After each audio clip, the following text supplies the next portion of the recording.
Estados Unidos ayuda a Ucrania. Muy buenas, te doy la bienvenida al podcast del economista José García. Como siempre, si no te quieres perder nada, seguimiento y suscripción. Hoy hablamos del nuevo paquete de ayuda militar y económica por parte de Estados Unidos hacia Ucrania. Estamos hablando de que se acaba de aprobar un paquete de más de 800 millones de dólares. Y ahora te estarás planteando, ¿esto es mucho o es poco? Pues esto representa casi el 50% de toda la ayuda militar que ha recibido por parte de Estados Unidos Ucrania.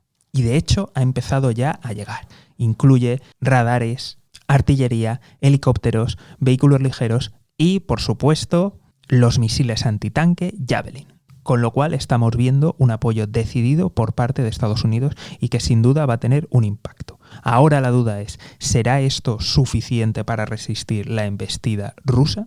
Como siempre, estaremos muy atentos. Y si no te quieres perder nada, seguimiento y suscripción. Nos vemos aquí en el podcast del economista José García. Un saludo y toda la suerte del mundo. Caos en China. Muy buenas, te doy la bienvenida al podcast del economista José García. Como siempre, si no te quieres perder nada, seguimiento y suscripción. Hoy hablamos del caos producido por la COVID en China. Y es que veréis, Omicron sigue arrasando el país. Siguen con un encierro draconiano que incluso está llevando a la gente a manifestarse, a protestar y a enfrentarse a la autoridad. Hablamos de un país comunista, dictatorial, en el que casi cualquier cosa te puede llevar ante la cárcel. Y estamos viendo que la gente está desesperada y se está enfrentando a las autoridades. Con lo cual la situación es crítica dentro del país. Continúan marcando récords de contagios. Y estos son los reconocidos. La realidad tiene que estar aún mucho más por encima de los datos que están reconociendo. Por otro lado, la sanidad está desbordada. Estamos viendo imágenes dantescas. Y en el día a día de los ciudadanos hay hambre, hay escasez, porque la gente está encerrada con encierros muy serios y les falta de todo. Estamos viendo en redes sociales imágenes, en fin, espeluznantes de gente desesperada. Y la pregunta es, ¿hasta cuándo va a durar esto? ¿Cuánto puede continuar? Y evidentemente todo esto va a tener un impacto brutal en la economía mundial, ya que China es la otra locomotora del mundo. Como siempre, estaremos muy atentos y si no te quieres perder nada, seguimiento y suscripción. Nos vemos aquí en el podcast del economista José García. Un saludo y toda la suerte del mundo. El hundimiento de Rusia. Muy buenas, te doy la bienvenida al podcast del economista José García. Como siempre, si no te quieres perder nada, seguimiento y suscripción. Hoy hablamos del posible hundimiento y desmembramiento de Rusia. Ya te comenté en otro podcast que la situación abierta en Ucrania había sido aprovechada por Azerbaiyán para tomar posiciones en el Nagorno-Karabaj y en otras cercanías de Armenia. Y la pregunta es, ¿pueden los aliados de Rusia contar con ella? ¿Puede ser que se acabe desmembrando la Federación Rusa, ya que existen muchos pueblos que, en fin, están dentro de Rusia, pero que tienen movimientos separatistas? Además, ¿cuánto de fiables son esas alianzas? ¿Se puede contar con el ejército ruso? ¿Cuánta gente va a desafiar su poder después de lo que ha pasado en Ucrania? Y esto no solamente por el podcast anterior, es que ahora también se están tomando posiciones en Siria. Y es que veréis, el gobierno de Bashar el-Assad de Siria fue apoyado completamente por Rusia. Y de hecho Rusia posee una base militar en el Mediterráneo, en el suelo sirio. Pues al norte están los kurdos y ahora, aprovechando todo este jaleo que está habiendo en Ucrania, pues también están aprovechando para expandirse y tomar posiciones. Con lo cual estamos viendo de facto como aliados de Rusia están siendo desafiados por rivales externos aprovechando la debilidad rusa. Y esto nos hace preguntarnos, ¿va a continuar pasando? ¿Se va a extender? Porque ya de momento ya van 2 confirmados y seguro que va a pasar en más lugares. Así que estaremos muy atentos para ver cómo acaba todo esto. Y si no te lo quieres perder, seguimiento y suscripción. Nos vemos aquí en el podcast del economista José García. Un saludo y toda la suerte del mundo. Hundimiento del Moscú. Muy buenas, te doy la bienvenida al podcast del economista José García. Como siempre, si no te quieres perder nada, seguimiento y suscripción. Hoy hablamos del hundimiento del buque insignia ruso en el Mar Negro, el buque Moscú. La primera versión es la del ejército ucraniano, que dice que 2 de sus misiles de producción nacional, el Neptune, alcanzaron al buque Moscú, uno de ellos dañándole gravemente y el otro impactando donde tenía depositadas las armas. La versión americana es que un misil ucraniano impactó en el buque produciendo una explosión. Y ahora nos vamos a la versión rusa. La versión rusa es que hubo un incendio, que eso afectó a la zona donde estaba el armamento, al polvorín, y que tras evacuar a toda la tripulación, pues lo fueron remolcando y que debido a una tormenta, pues se acabó hundiendo. No hace falta que te diga qué versión me creo más, pero en cualquier caso, esto lo que supone definitivamente es el hundimiento del buque insignia de Rusia en el Mar Negro. Y esto no solamente tiene un fuerte impacto en las operaciones militares, ya que va a dificultar mucho el cerco naval que le han hecho a Ucrania y también cualquier tipo de operación, ya que estos buques evidentemente sirven para coordinar todos los esfuerzos. Por si fuera poco, es un golpe terrible, económico y al esfuerzo militar, ya que ¿cuántos años van a tardar en volver a construir otro buque? Y por si fuera poco, porque evidentemente seguro que te lo estás planteando, que a lo mejor pueden mover otro buque de alguna otra zona. El problema es que ahora mismo, por los tratados internacionales, el estrecho de Estambul está cerrado básicamente porque hay una guerra y los tratados internacionales le permiten a Turquía cerrarlo. Ya ha utilizado estos tratados para cerrarlo, de tal forma que todo buque que caiga de la Armada rusa no podrá ser reemplazado. Es decir, lo que tienen allí es con lo que tienen que aguantar. No hay posibilidad de volver a entrar. Con lo cual se complican las cosas aún más para el ejército ruso y como siempre, si no te quieres perder nada, seguimiento y suscripción. Nos vemos aquí en el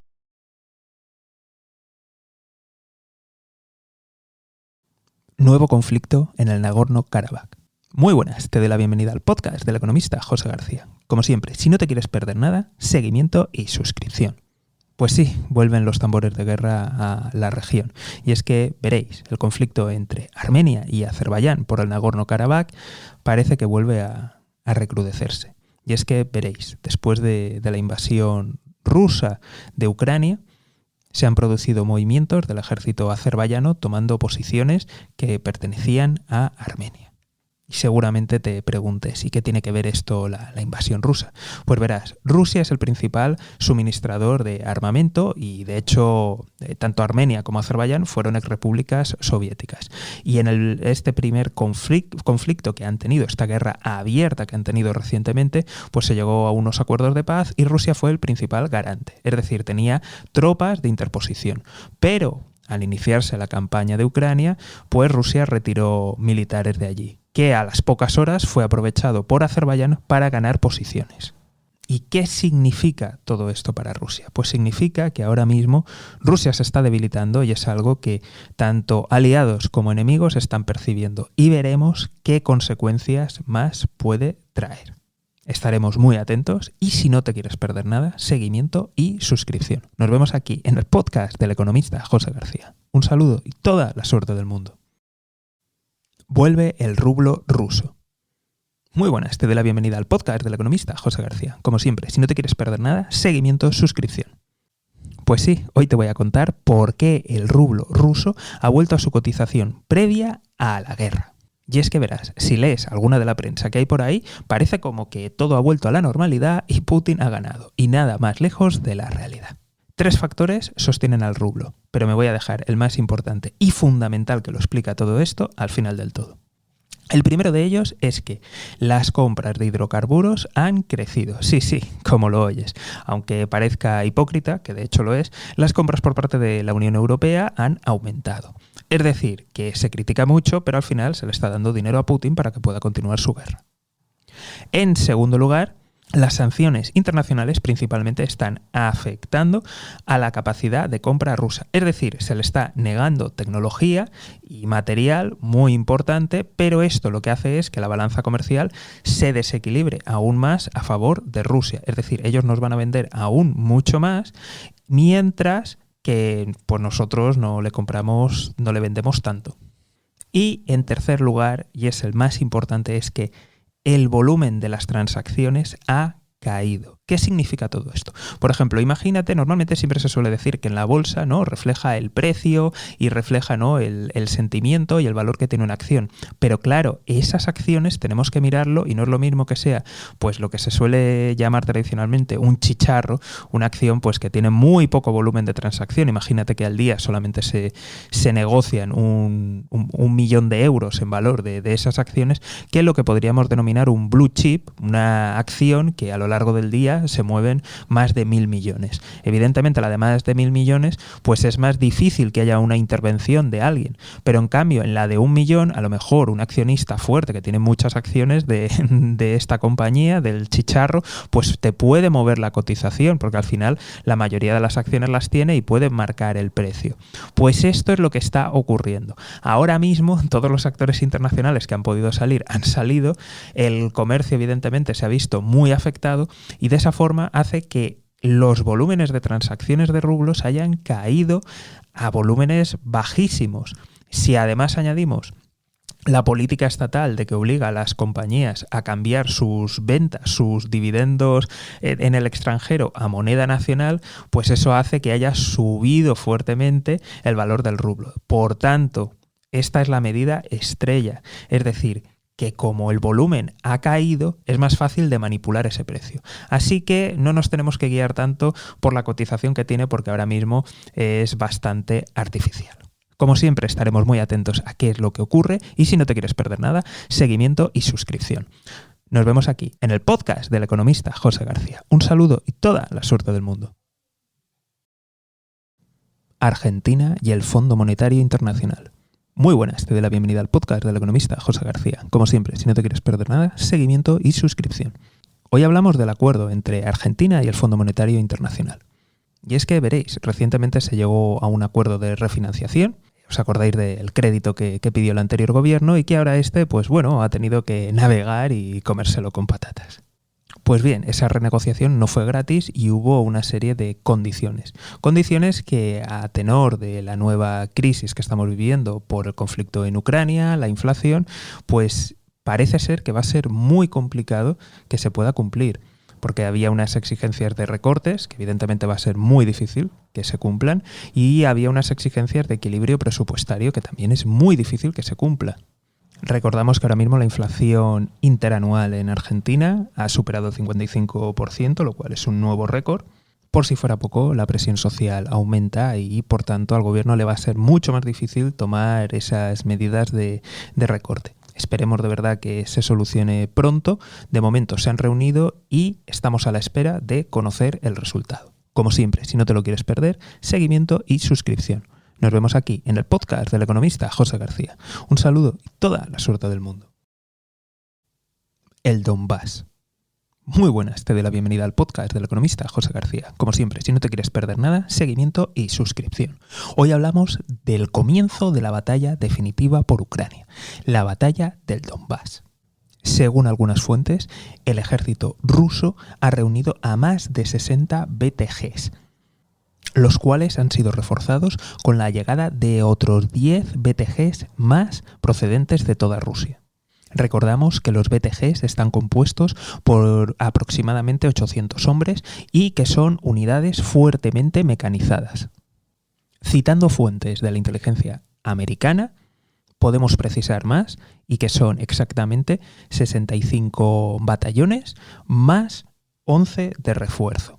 Por el momento han comenzado los fuertes bombardeos y los fuegos artilleros preparatorios. No estamos viendo nada parecido a lo que pasó en la batalla de Kiev, en la cual el ejército ruso trató de avanzar muy rápido, arriesgando muchos kilómetros. En esta ocasión se están dedicando a ablandar al enemigo antes de proceder a la invasión. ¿Podrá el ejército ucraniano resistir? ¿Marcarán las armas occidentales la diferencia? ¿O veremos pasearse al ejército ruso como lo vimos hacer en Siria y en otros conflictos? Como siempre, estaremos muy atentos y si no te lo quieres perder, seguimiento y suscripción. Un saludo y toda la suerte del mundo. Turquía bombardea zonas kurdas. Muy buenas, te doy la bienvenida al podcast del economista José García. Como siempre, si no te quieres perder nada, seguimiento y suscripción. Hoy hablamos de la intervención, estos no lo han llamado intervención especial, sino simplemente una intervención, y es la que está realizando el ejército turco en las zonas kurdas, tanto de Siria como de Irak. Ya te comentamos aquí en el podcast que estaban entrando en Siria, pero también están atacando simultáneamente las zonas kurdas de Irak. ¿Oiremos a algún dirigente europeo decir tanques a los kurdos? En fin, ya sabéis, la Europa de los valores. Para poner un poco en contexto, tenemos que recordar que el pueblo kurdo es uno de los mayores. Ellos se autodenominan como el mayor pueblo sin un país. No sé exactamente, pero sin duda es uno de los pueblos más numerosos en los cuales no tienen ningún país. Entonces, este pueblo se extiende en una región que comprende entre ellos Turquía, Siria, Irak, también en otros lugares, pero principalmente allí, y por tanto constituyen la mayor minoría dentro de Turquía, y por tanto Turquía siempre ha tenido problemas de seguridad con ellos, por si en algún punto plantean lo que sería una independencia o desafían al Estado.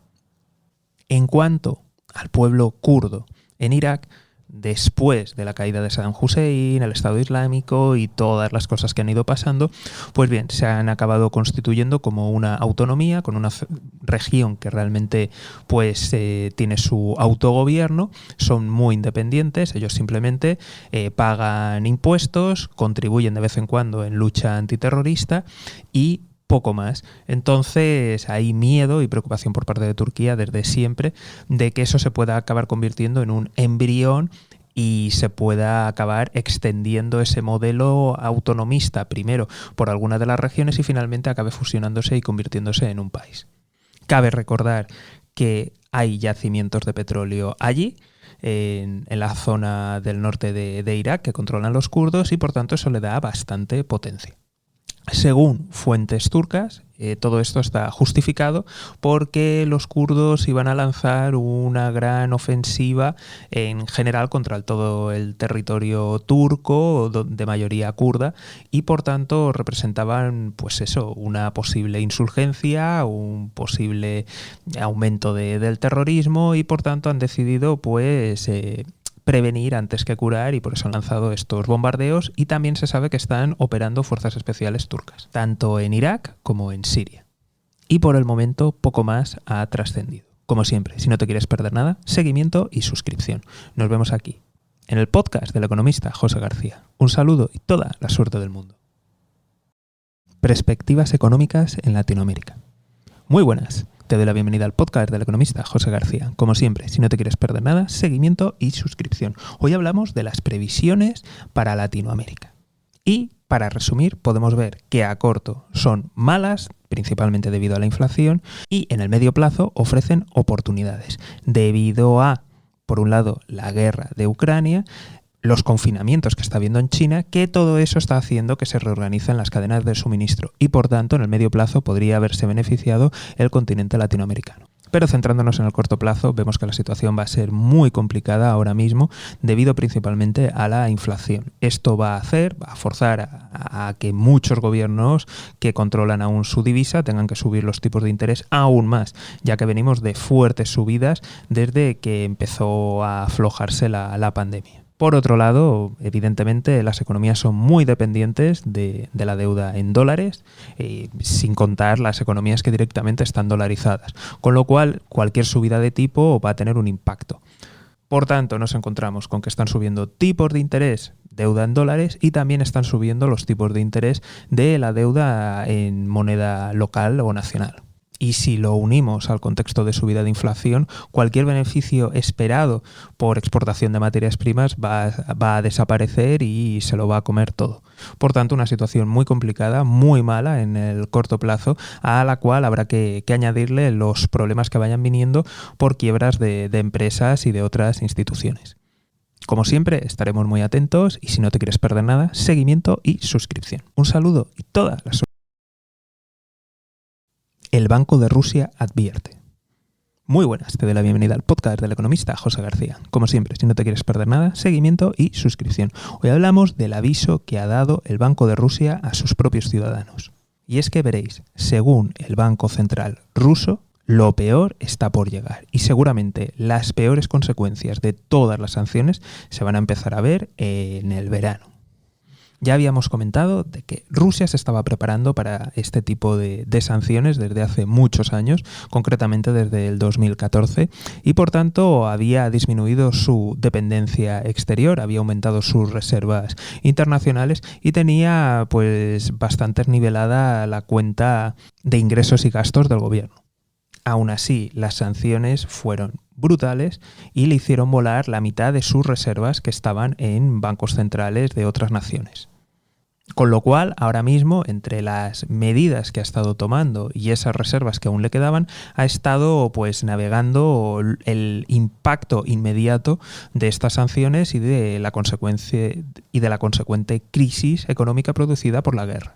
Pero, en palabras de la gobernadora del Banco Central ruso, ya ha dicho de que el país no puede vivir eternamente de sus reservas. Con lo cual esto nos aboga directamente a que va a haber recortes, a que va a haber problemas de suministros brutales y a una inflación desbocada.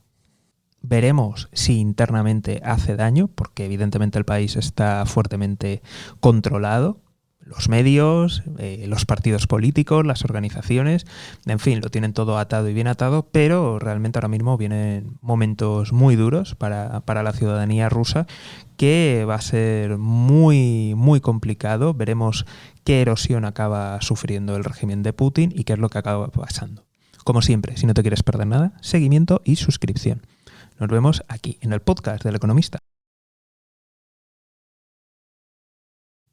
Corea del Norte prueba sus misiles. Muy buenas, te doy la bienvenida al podcast del economista José García. Como siempre, si no te quieres perder nada, seguimiento y suscripción. Pues sí, mientras el mundo está distraído con la guerra en Ucrania, parece que otros países están tomando buena nota y están aprovechando pues para hacer sus intervenciones militares, ganar territorios y en el caso de Corea del Norte para hacer pruebas de armamento. Pruebas de misiles de todo tipo. Se sospecha que alguno de ellos es hipersónico. Ya sabéis que depende de la versión que escuches. Algunos dirán, bueno, va rápido, pero no podemos considerarlo hipersónico, no están tan avanzados. Según otros sí que lo están.